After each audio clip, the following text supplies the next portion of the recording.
stream this across every platform we have. Sounds good. I know, right? How you feeling today, Dr. Ford? Oh, I'm just on fire. I'm here in the Beverly Hills Plaza Hotel, just loving life. Oh yeah, that's a beautiful scenery there. Across every That's awesome. All right, we are coming up to showtime, sitting in the feed. Have a great show. Thank you, my darling. Yeah. I appreciate it.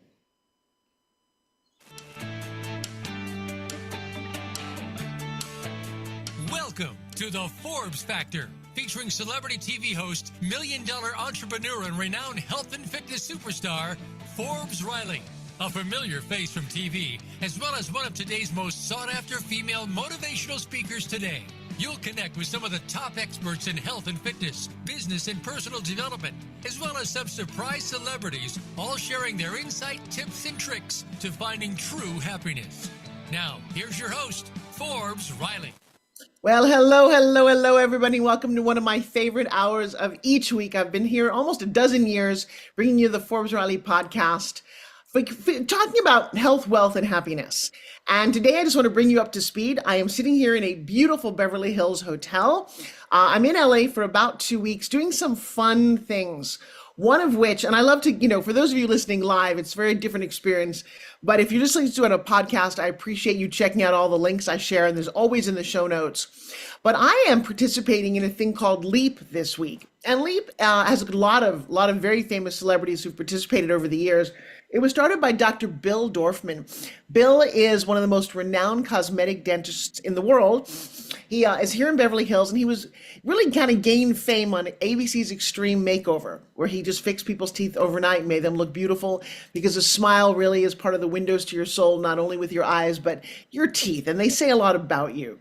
And he's done a lot of great things. Well, he's made so much money and has such a big heart that Leap takes 2,000 kids every summer in a camp situation at UCLA, and we bring them through this entrepreneurial path. I'll be living on campus all week long. Nothing like going back to a dorm. I think it's a very fun experience.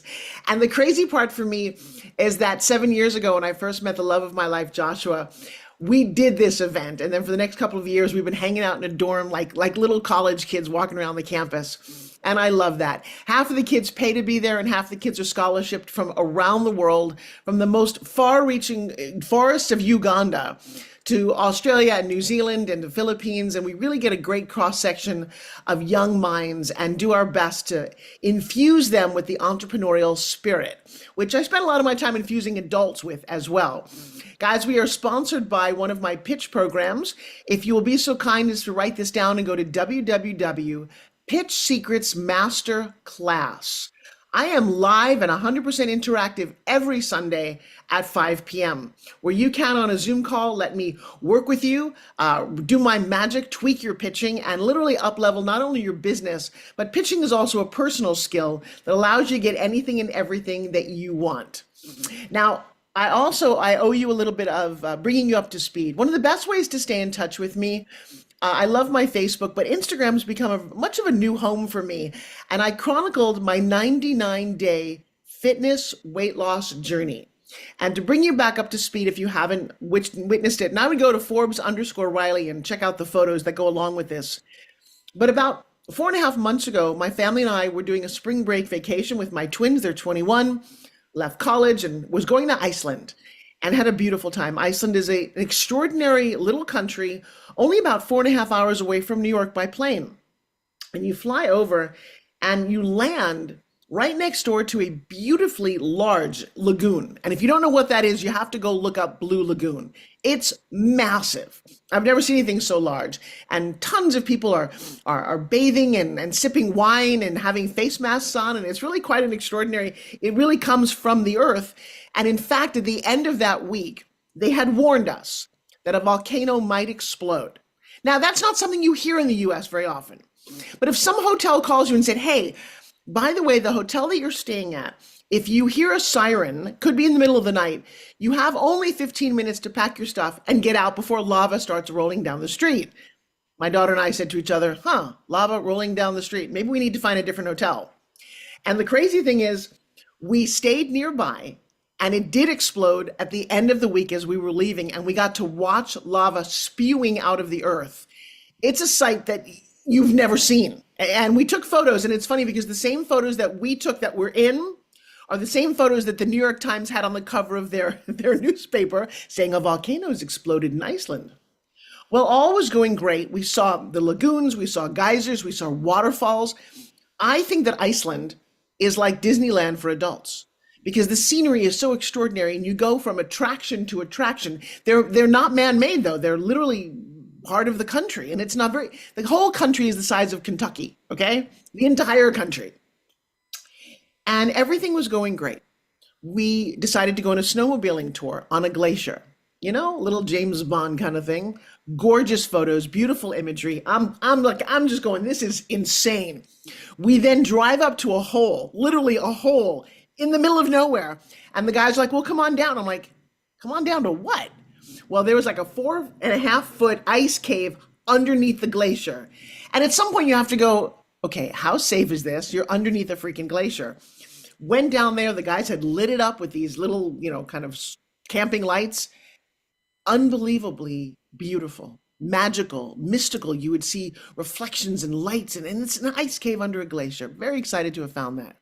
Coming home, life is great and it's a sunny, beautiful day. We're in a tour bus of 16 people, and somehow the driver misguided something. He had big old tires because they could go on top of a glacier, and he's on the road, and we skidded, and the 16-person bus grabs air and crashes down on my side of the bus. We're all strapped in. The next thing you know, I open my eyes, glass is everywhere. My face is on the street. There are people, think about this, strapped into their seatbelt, dangling because the bus is on its side, and they're all dangling. They're like, can you cut us out? And it's like we all kind of come to. My daughter's a little screaming, making sure her mom's not, because it's hard to tell if somebody's dead or not. We weren't. And it's a crazy feeling. And again, the pictures are all on Instagram. My hand is cut, but by some grace of God, my face is not cut. My eye is not damaged. My head is not brain damaged. I can tell you, moments difference, skidding of the bus, the speed, anything had changed, kind of like Trump getting hit in the ear and not in the brain. And my life would be completely different. And so we went to the hospital, got checked out, found out that I tore my shoulder in a couple of places. And this is the oddest decision that I made. My husband's a professional bodybuilder. If you want to go check out Joshua Self, S-E-L-F, you're going to see one of the most extraordinary bodies a human could ever imagine. 6'2", former fashion model. He is shredded. He is an unbelievable human. He's turning 47 this year and just very committed. I'm not so shredded, not so interested, okay? Really not. In fact, many of you know that in 2010, I was inducted into the National Fitness Hall of Fame. Now, I used to joke about the reason that I was there is because I was the least fit person, but I sold the most. Guys, I've sold $2.5 billion worth of fitness products. I'm pretty good at the talking thing, but the working out thing, the muscle, I never competed. I was not athletic at all. Really, if a ball comes at my face, it's going to hit my nose, and it did twice. I'm not coordinated that way, okay? But I got inducted anyway, and I wear it with a badge of honor because I've inspired millions, literally hundreds of millions of people to get fit, to work out, to use products. And I maintained an okay weight, you know, always pretty average. Well, January, and I'm telling you this story, not to impress upon you who I am, but not to impress you, but to impress upon you that it's not too late, number one. And number two, you got to really think about what's below your chin. There's a whole body down there. I don't think some of you even realize it. You feed it stupid shit. You don't take it out for a walk. You don't exercise it. Some of you do bathe. But I got to tell you, this whole world beneath your chin is what's keeping the difference between life and death. And my doctor had said to me, you know, you're pre-diabetic. And I didn't even pay attention to it. I'm like, yeah, whatever. I eat good food. How am I pre-diabetic? She's like, your levels of stress can cause as much cortisol and insulin damage as really bad food. And that was a little eye-opening. So January, I do something that I invite all of you to do. You can do it with an in-body machine or a real DEXA scan machine. Get your measurements. If you don't know who and what you are, legitimately, you have no idea where you're going or how to get there. So I found out that Joshua was freaking 9% body fat, really good, on an off season. I can't believe I'm going to admit this, I was 33% body fat. I jokingly said, I'm just glad I'm not 50-50. Well, that's not funny. That's not funny. That's not 33 is not healthy. And I was the highest number that I'd been since I was pregnant. Remember, I was pregnant with twins. I weighed 218 pounds then. So I was pushing the top of the envelope. And here's the weird thing. If you're listening to this, odds are you're not paying that much of attention. I got those numbers and I was like, what do you expect? I'm over 60, right? Well, that's one of my first mistakes. And some of you are saying the same thing. You're like, I'm 40, who cares? I'm not wearing a bathing suit or a bikini. I'm 50, maybe I'm 30 and 20 and don't care. I'm going to invite you to start caring. So I had a starting point, but now it's a couple of months later and I'm still not thinking about it. This accident happens and Joshua says these crazy words. He says, in our hometown in St. Pete, there's a national qualifying bodybuilding event. I'm going to enter it. You should consider it. I'm like, consider what? He said, well, there's a category for masters over 50 and over 60. And I'm like, and I really, honestly, guys, still wasn't really thinking about what all this means, what he was saying. And then after the accident, I said, I've torn my shoulder. How am I going to work out? And he said, well, I have this fitness program that doesn't really require you to, be lifting weights over your head. I'm like, huh. And then something happened. I had a crazy moment of clarity. And I said, I'm going to do this. At that moment, I had 102 days. It took me 2 days to decide that I had 99 days before June 29th to be in this competition. Now, let me be clear with you. I don't own a bikini. I am 64 years old. I haven't worn a bikini since I was in my 20s. Just don't. Why would I wear a two-piece? I pushed out babies. I got a little belly. I'm not doing it. And this whole competition, you're wearing a freaking bikini and high heels. A combination I have never considered before in my life. High heels and a bikini, why would you do that? And then have people judge you on a stage? And I just had this switch in my head. It says, you're going to do this. I have no idea what the outcome is going to be. You weigh more than you've ever weighed except being pregnant. You got to lose 20. And I just said, you know what? Let's just do it. And I did. On day one, I took to Instagram and I told everybody what I was doing. I don't know if that's a mistake or not, but all of a sudden I had accountability. People go, oh, that's so cool. Forbes doing a bodybuilding competition. I'm like, yeah. And then every day I Facebook Lived. Every day I committed to a 2-hour workout using Joshua's program. By the way, go to joshuafitness.com. It's all that I did, and I did it every single day. I did very little cardio, but I did every exercise that he recommended. And he, just to be clear, does not do what anyone does in the gym. If you go to the gym, you're going to see stupid stuff. He does no overhead pull downs. He does no sit-ups. He does no push-ups. He does almost no cardio. He does no overhead pull downs. He doesn't put a weight on his back. None of that. What does he do? Go to joshuafitness.com to see how that guy got that body. And I did the same thing. And then I went on a keto type carnivore diet. I upped my protein a lot, like my doctor said I should have. And I got to tell you, within 3 weeks, things started to change. Within 7 or 8 weeks, something crazy happened. I'm in the gym and I'm working out and I've noticed that I'm losing fat. It's kind of cool. Although the scale's not changing much. It was very frustrating. But I kind of shifted my body fat and muscle composition. And then I had this emotional breakthrough. Turns out I had a little bit of a sexual trauma that I hid somewhere in my body fat, way in my back. Women have that back fat. I was getting a hump. As soon as that started to go away, I had visions of something that happened to me I hadn't thought of in almost 49 years. Life lesson after life lesson I experienced through this journey. And some of it I shared with you, some of it I haven't. But absolute life-changing. I'm going to take a quick moment for those of you who are watching this on YouTube. I'm going to take a moment and just share the final photo from that crazy event. Let's see if I can share it here, you guys. I want all of you to see this. And if you are just listening as a podcast, my advice is go to my Instagram or go to YouTube and follow this broadcast. But I'm going to share with you. Let's see how come I'm not seeing it. There it is. Do you guys see that bikini photo? I've got my first guest. He's sitting in the wings. I can't wait to get his reaction. That is a 64-year-old woman wearing a bikini with a medal because I came in second. How crazy is that? In high heels, I did it all, and I did it with as much elegance and grace as I know how. Again, what's the lesson here? Number one, not too late for you to do anything that you dream of. Number two, be outrageous and be totally crazy and do something that you're going to want to tell your grandkids that you did. What did you accomplish? Because 3 months go by whether you do something or not. And I have this. I also have a different body. I have a different sense of who I am. And I've never felt this way before. I wake up in the morning and I feel like I'm 22. My abs are nice and tight. I'm wearing high heels. I haven't worn high heels since before COVID. I got really used to sneakers and flip-flops.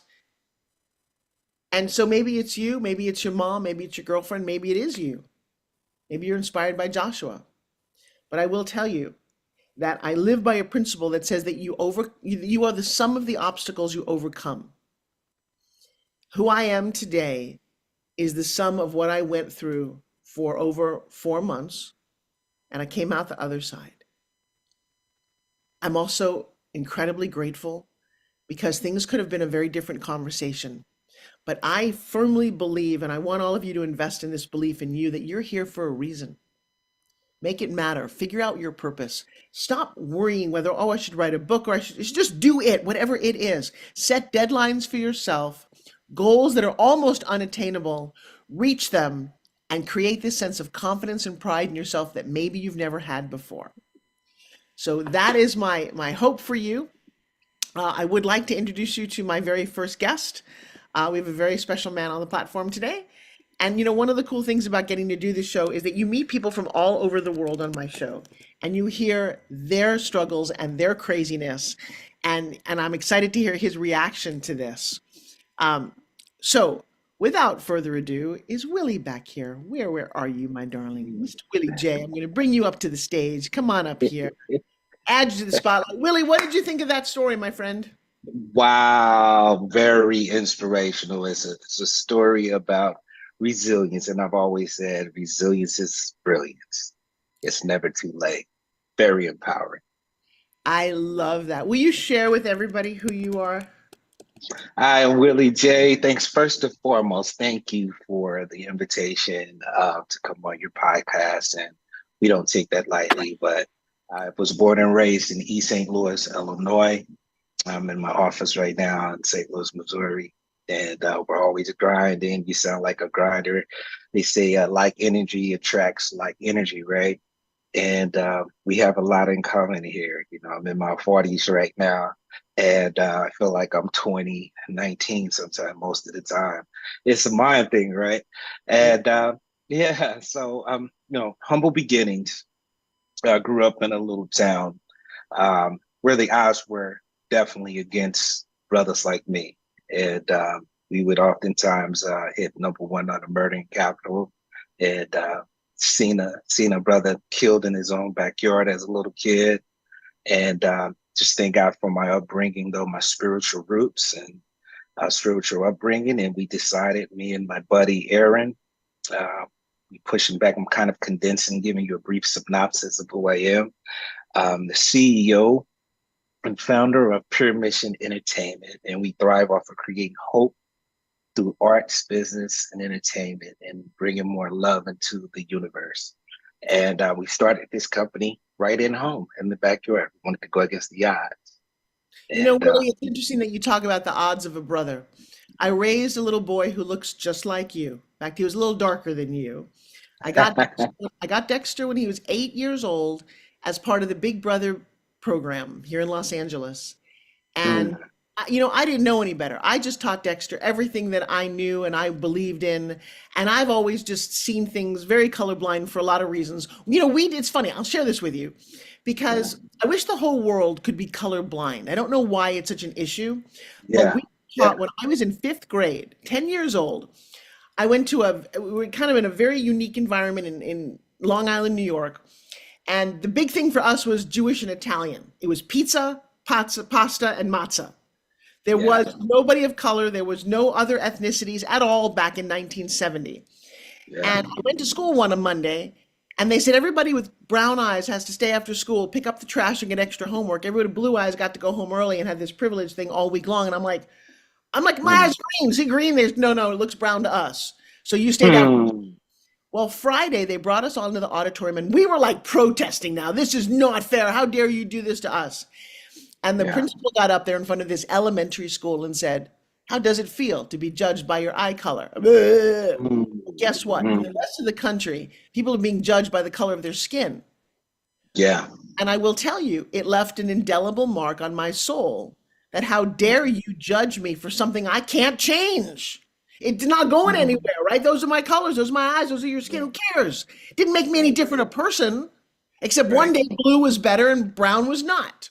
So when I got Dexter, I showed him all of it. I poured my heart into that little boy. And I remember a moment where we drove up to the top of a mountain in Pasadena, and it's kind of chic up there, big houses. And he looks at me and says, "Wow, this is where white people live." And I looked at him, I said, "This is where green people live." What do you mean? I said, "There's somebody black and Asian and Puerto Rican and white, and you know what? They all make a whole lot of money."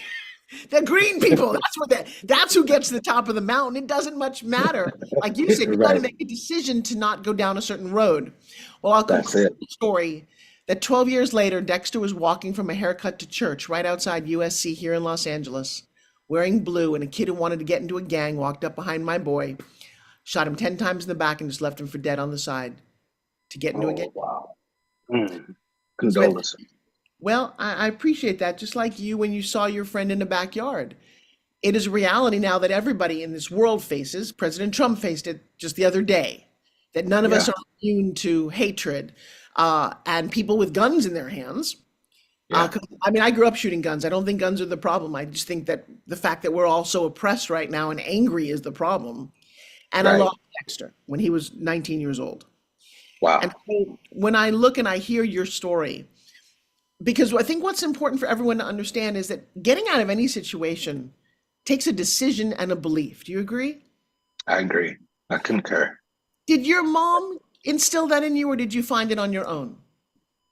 Rest in heaven, my mom. She passed of breast cancer 2006, the same year that my beautiful daughter was 18 now, that I almost missed being born. But God's grace, as you mentioned earlier, was sufficient. But my mom was a musician, and she was one of my greatest mentors. She taught me how to dream big in small environments and toxic environments. And she would often put my musical plaques, because I played drums and got a music scholarship, and I buckled down. And she one day she was painting something, and she was actually I like to call it impartation. She was sowing a seed into my subconscious mind, right? Which produces about 98% of our results in life, right? So what she would essentially do is say, "Hey, look at this, look at these jazz achievements and these best festivals, college scholarships. Look at what you're doing. This is who you are. Don't forget that. I know you lost your best friend at 12 years old in elementary. He was a good friend of mine, and I was supposed to skip school with him, Forbes. And that day, the grace of God again was sufficient. And I decided to stay in class. I was in the 7th grade, and he ended up getting shot in the back of the head. And I was supposed to be with him that day. And my Wow. other friend got so that mentorship from my mom, and she was a spiritual lady, and she taught me how to think outside of the box. She was one of my greatest mentors, and I'm still carrying a lot of her legacy on right now. So that's what I hear a lot as I've interviewed people for decades now, that you have to have a mentor. You may not have Yeah, to have a biological mom and dad, but you need to, I believe, have somebody who can instill some principles and core values into you. yeah, And yeah, it's just very sad and frustrating, as I love the mentorship program, and that's why I work with a lot of kids. A lot of kids don't have that, especially nowadays when moms and dads are forced to be working 2 and 3 jobs to pay rent and put food on the table. Where do you yeah. go with guidance? Right. What's some of the big lessons that you like to share with the world about growing up the way you did and passing on your mom's legacy? Wow. I would definitely like to say that it's not about where you start, but it is about where you finish. I do believe in that, and you can dream big anywhere. I often realize coming up that I would sneak away from what we would call our homeboys or the homies, and I would dream with my cousin at my granny's house in the hood, and dream about doing my own music videos or being in a movie or being on the front cover of a magazine. And they would look at me like, "Where's Willie at? Where's Willie at?" And I never allowed anyone to take that away from me. So what I would say is this: essentially, don't Stop. It's never too late. And don't become a victim of your environment. Dream big anyway. I like one of your quotes that I use in one of my best sellers. We're not going to jump ahead of you there, but it's that dream it, believe it, achieve it. Yep. So I was willing to do that regardless of all of the violence. And don't get me wrong, for a moment there, though I had good upbringing from my mom, great mentorship, my dad, he's actually a pastor. But I started swaying to the other way. A lot of my friends were gangsters. A lot of them were drive-by shooters. I was a project baby, so the odds were against me. So what I would say essentially is this: rebel against the odds, rebel against your environment. When people tell you you can't, just know that you can. That would be in a nutshell. And I almost lost it, almost blew it for us. And we'll get into that a little later. So yeah, we got about 3 minutes to a break. Can I ask a crazy question? What is the mentality in the hood that is okay to put a gun towards somebody, pull the trigger, and you just forget that that person's got a mom and a family and as a human? Do we just what's going on in people's heads?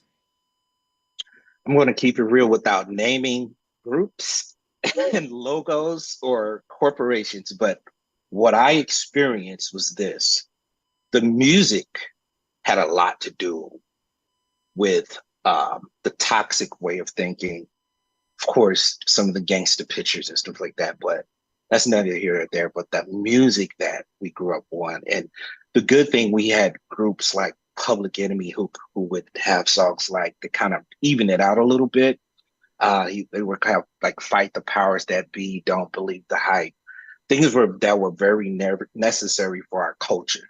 You know what I mean? It's a certain culture that we come up in. And I think it's more than less, I think it's us venting in all the wrong areas, where we come from, the oppression neighborhood, the oppressed neighborhoods, the oppressed environments.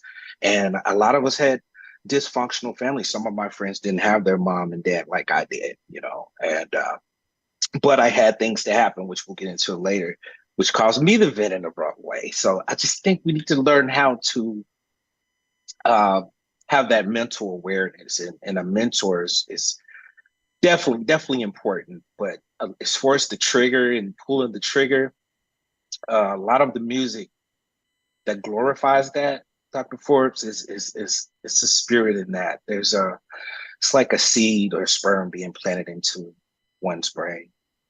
And it hatches. We're going to take our very first break here. We come back. I think Willie's going to bring some real stuff that maybe we haven't heard before. And I love the idea of hearing how you made that right turn, the choices that you make, we can impart to others, how you did end up on the cover of magazines and hang out with celebrities and totally change it around. I'm so excited to hear this part of your story. You guys are going to go off to some sponsorship. When we come back, you're going to be indulging in some more of the Forbes Factor. We focus on health, wealth, and happiness, and I got a whole lot more to bring to you. Don't go away. All clear. Back in 2. All right, so we are still live on YouTube. I'm going to stop that for a second and let people